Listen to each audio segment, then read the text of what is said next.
Good morning, this is Tim McGowan for the Finance News Network. Stocks fell Friday as Wall Street wrapped up one of its worst weeks in months and traders reacted to an ugly earnings warning from FedEx about the state of the global economy. Further on the macro front, China's August activity data came in better than expected, with some help from policy support measures, though property metrics remained soft. And Germany seized control of 3 Russian-owned oil refineries in Germany. This is considered a far-reaching energy policy decision to protect Germany, with refineries accounting for around 12% of Germany's oil refining capacity. Russia is no longer considered to be a reliable supplier of energy to Europe anymore. To the markets now. On Friday, in the US, the Dow Jones Industrial Average dropped 0.45%, the S&P shed 0.7%, and the Nasdaq fell 0.9%. For the week, the Dow dropped 4.1%, the S&P 500 tumbled 4.8%, and the Nasdaq slumped 5.5%. Shares of FedEx plunged 21.4%, their worst daily drop ever, after the shipments company withdrew its full-year guidance and said it will implement cost-cutting initiatives to contend with soft global shipment volumes as the global economy significantly worsened.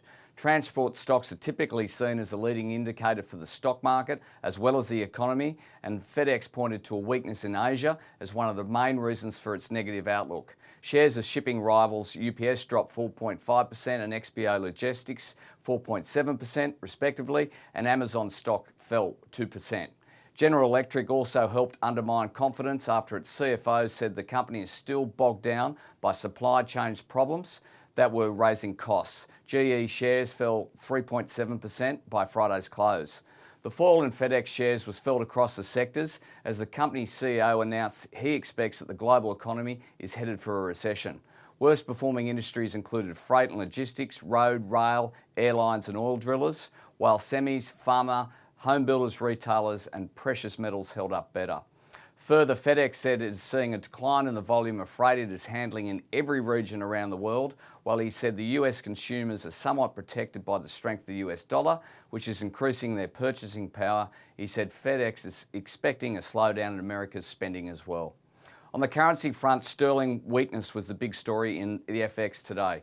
Sterling slid to its lowest level since 1985 against the US dollar on Friday after a round of weaker than expected data on UK retail sales amplified concerns that the country was heading for a prolonged recession.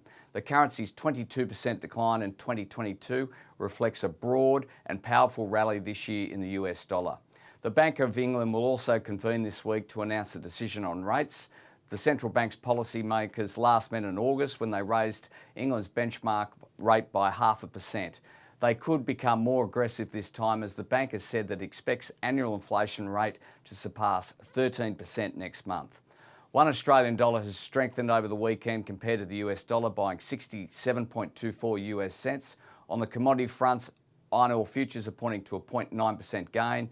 Gold edged up on Friday as US dollar stalled, but expectations of a sizable US rate hike kept bullion well below the 1700 mark and en route to its worst week in 4.